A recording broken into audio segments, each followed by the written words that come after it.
ಗೊಂದಲ ಸೃಷ್ಟಿ ಮಾಡ್ತಾ ಇದ್ದಾರೆ. ಗೊಂದಲ ಹಟಾವೋ ಬಿಜೆಪಿ ಬಚಾವೋ ಆಂದೋಲನ ಪ್ರಾರಂಭಿಸಿದ್ದೇವೆ. ನಾಯಕರ ಹೇಳಿಕೆಯಿಂದ ಕಾರ್ಯಕರ್ತರಿಗೆ ನೋವಾಗಿದೆ, ಕೆಲಸ ಮಾಡಲು ಆಗ್ತಿಲ್ಲ ಎಂದು ಶಿವಮೊಗ್ಗದಲ್ಲಿ ಬಿಜೆಪಿ ಕಾರ್ಯಕರ್ತರು ತಮ್ಮ ಗೋಳನ್ನ ತೋಡ್ಕೊಂಡಿದ್ದಾರೆ.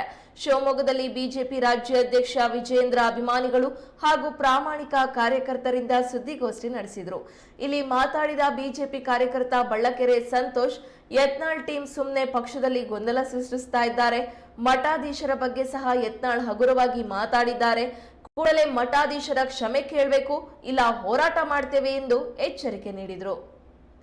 ಲೀಡರ್ಶಿಪ್ ಇರೋದು ಇಂಥ ಎಲ್ಲ ಮಸ್ತಿದ ನಾಯಕರ ಮುಂದೆ ಯಡಿಯೂರಪ್ಪನವರು ಒಬ್ರು ಅಂತ ಹೇಳಕ್ಕೆ ಇಚ್ಛೆ ಪಡ್ತೀನಿ.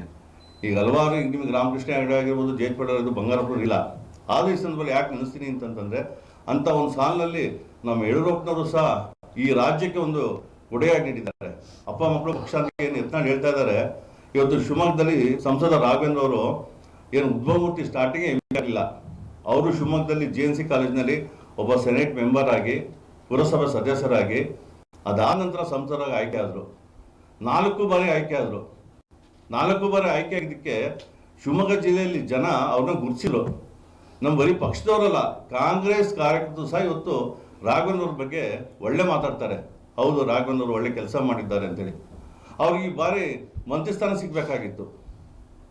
ದುರದೃಷ್ಟವಶಾತ್ ಸಿಗಲಿಲ್ಲ. ಯಾಕೆ ಅಂತಂತಂದರೆ ಅವರು ಏನೋ ಅವರೊಂದು ಟೀಮ್ ಇರುತ್ತೆ. ಅಮಿತ್ ಶಾ ಆ್ಯಂಡ್ ನಮ್ಮ ನೆಚ್ಚಿನ ಪ್ರಧಾನಮಂತ್ರಿ ನರೇಂದ್ರ ಮೋದಿ ಅವ್ರದ್ದೊಂದು ಏನೋ ಒಂದು ಯೋಚನೆ ಇರುತ್ತೆ. ಸೊ ಮುಂದಿನ ದಿನಗಳಲ್ಲಿ ಆಗ್ಬೋದು ಅಂತ ನಮ್ಮ ಅನಿಸಿಕೆ ಇದೆ. ಹಂಗಂತೇಳಿ ರಾಘವೇಂದ್ರ ಅವರು ಎಲ್ಲೂ ನನ್ನ ಮಂತ್ರಿ ನಂಗೆ ಸಿಗಲಿಲ್ಲ ಅಂಥೇಳಿ ಕೆಲಸ ಕಾರ್ಯಗಳಲ್ಲಿ ಎಲ್ಲೂ ಅವ್ರು ಸ್ಥಗಿತಗೊಳಿಸಲಿಲ್ಲ.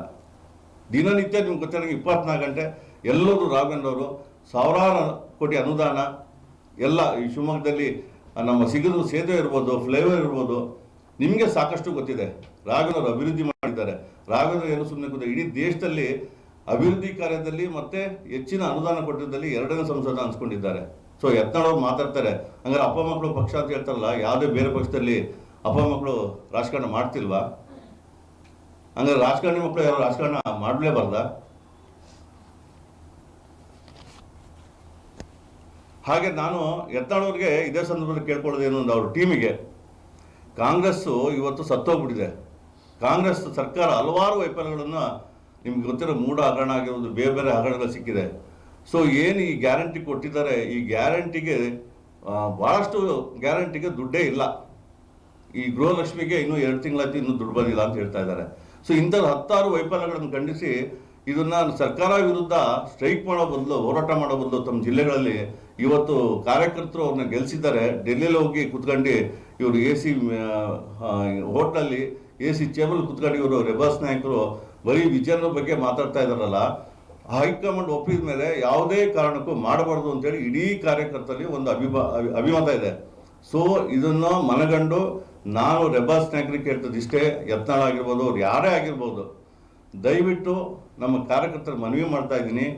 ಪಕ್ಷದ ಹೈಕಮಾಂಡಿಗೆ ಏನು ತೀರ್ಮಾನ ಕೊಡ್ತಾರೆ, BY ವಿಜಯನವರೇ ಅಧ್ಯಕ್ಷರು ಅಂತಂದರೆ ಅವ್ರ ಪರವಾಗಿ ಕೆಲಸ ಮಾಡಬೇಕು. ಯಾರೇ ಆಗಿರ್ಬೋದು, ಅದನ್ನು BY ವಿಜಯನ್ ಆಗಿರ್ಬೋದು, ಯಾರೇ ಆಗಿರ್ಬೋದು, ದಯವಿಟ್ಟು ಇವತ್ತು ಕಾರ್ಯಕರ್ತರು ನಾವು ಮನವಿ ಮಾಡ್ತಾ ಇದ್ದೀವಿ.